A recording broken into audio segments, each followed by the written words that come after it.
Okay, last but not least, probably my personal favorite, tactical flashlight.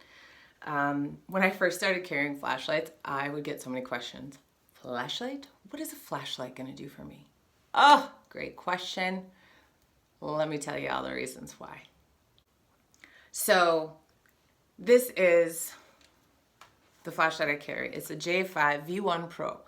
It uses a double A battery and it's 300 lumens, which I'm sorry, but for me, I don't want to have to worry about going and finding a specialized battery.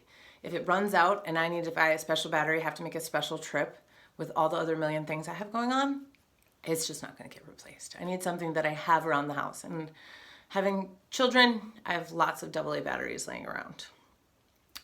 There are 3 modes to this: high, low, and strobe. And all you do is to get to the different ones is by clicking through them. I have seen or heard of other flashlights that you can lock it in to high beam mode or low mode or strobe mode. Again, it's up to you. I personally don't mind. In a moment of something is happening, I'm probably not going to worry about getting it to strobe, but it is nice to know that that's there. So for me, I like this because it's high quality. This is not plastic. This is not flimsy. It fits in the palm of my hand really easy, so I can leave my thumb on the button. I can carry it like this. So a lot of times what will happen is if I'm going into that transition area, I'm going from my car to a building or building to my car, whether it's light or dark. During the day I've done this. I'll take this out, I stick the flashlight in my hand like that with the edge out, and I put my hands in my pocket. And I just walk down the street. So you can't tell if I have anything in my hands or not. It's in my pocket, small enough. But if something should come up, it's already in my hand, it's ready to go. So let's make the situation at night and you're walking back to your car after you went and saw a show. And everyone's kind of, all your friends or your group has gone their own way, and so now you're walking back to your car's parking spot. Whether that's in a parking ramp or on a flat surface parking lot. It's a flashlight. Turn it on and use it. When you're leaving, you don't have to have it like this and looking around. You can carry it like a normal flashlight, but just turn it on and walk like you're going and looking for your car. Because what this does is you can scan your car, make sure nobody's inside it, nobody's in the back seat, nobody's underneath it, nobody's behind it. You can scan the entire parking lot for anybody that's walking around or doing anything. Another great thing I love about this flashlight, because it's so small, it fits in every single one of my cute little clutch purses for when I go out. So there's no reason for me not to have this with me. I have taken this into Dodger Stadium to watch the LA Dodgers play baseball. I have taken this into concerts, indoors, and concerts that were on a beach, and they were searching our bags, and so this has gone everywhere. It can go in airplanes. I never have to worry about my flashlight being taken away or confiscated, which to me, the first time that I took my Mace with me on a trip, I completely forgot, left it in my purse, and it got confiscated by TSA. And the guy was so apologetic. He's like, I think all women should carry this. I'm really, really sorry. I just can't let you get on an airplane with Mace. And I was like, I totally understand. So that's why I love the flashlight for travel, because I can take it with me and I never have to worry about it getting away. So here's the thing too about flashlights. So as you're walking back to your car at night and you're scanning the environment with your flashlight, who typically has flashlights at night? Cops and security guards. And if a criminal is laying in wait, trying to decide or find their next potential victim, and they see a flashlight beam, they're probably not going to stick around to see if it's a cop or if it's not. So again, that deterrent, that avoidance, and you can see them. They don't want to be seen. If you have a flashlight, you can light up all the dark corners. Also, if let's say it's in your hand, you're walking, you got it in your hand this way, or you've got it in your hand this way, it's easy to switch which direction you're holding it.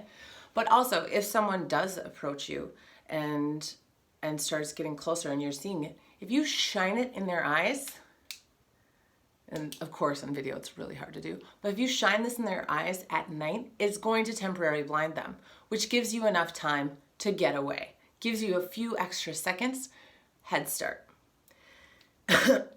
Again, and if let's say it was a mistake and it wasn't somebody who was potentially looking at you as their next victim, let's say it's just somebody who was walking in the parking ramp and startled you or surprised you, yeah, they'll be temporarily blinded for a few seconds, but it's not going to be anything that's permanent damage. Anyway, so let's say this person now, you've already shined it in their eyes. They're continuing to come forward towards you. The beveled edge. You can see that really nice and close. This is where we're going to have a little bit more of a harder discussion. So remember to breathe right now. I want you to think about using this to scrape, to hit, to cause as much pain as possible with as much power as possible. Because this is not about how many rounds can you go with an attacker. This is how much pain can you cause in the quickest amount of time so that you can get away. So, I'm gonna aim for right here, okay? Aim for here, aim for the eye, scratch. The ears, again, this is painful, this beveled edge. If somebody grabs your arm, they grab your arm, think about hitting them right there on that bone. You know where it hurts, where you've bumped yourself. Think about those places, you know, even here. Again, you don't have to be thinking, oh, I've got to hit right here. No, anywhere. Think of soft tissue.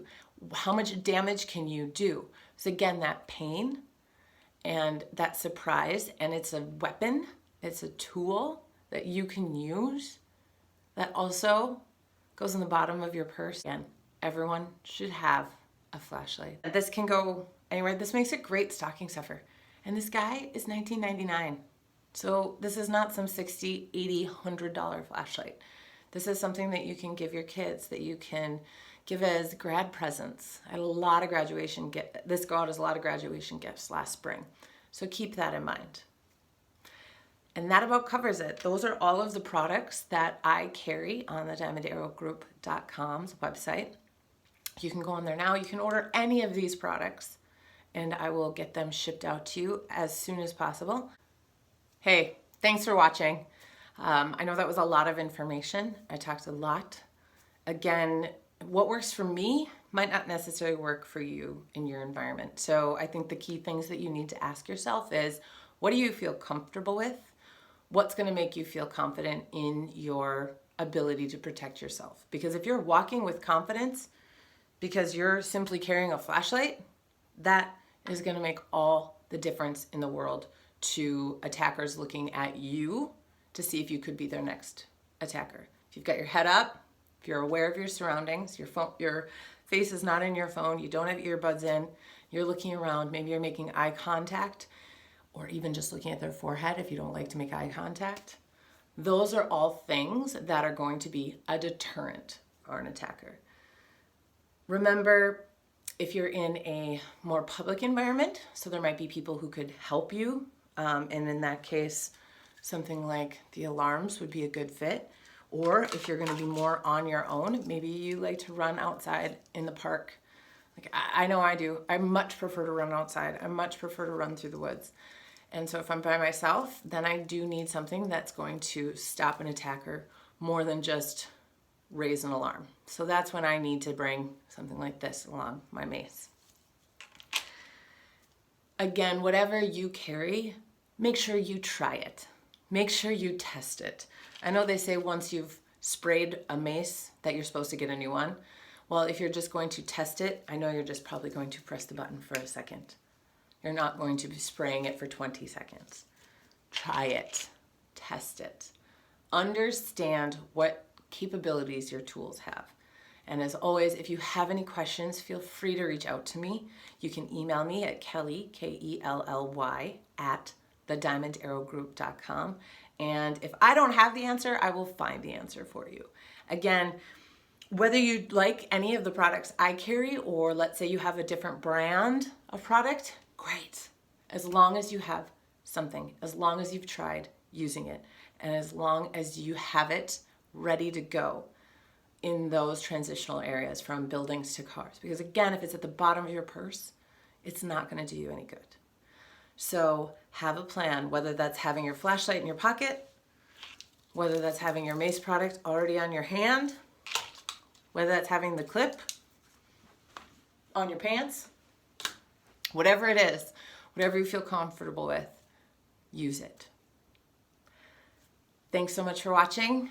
Please share this video with anyone that you know, with anyone you care about, any woman who's ever had a question about self-defense tools. Send this their way so that they can not only watch this video, but get on the email list themselves and get all future updates. Thanks so much for watching. Have a great rest of your week.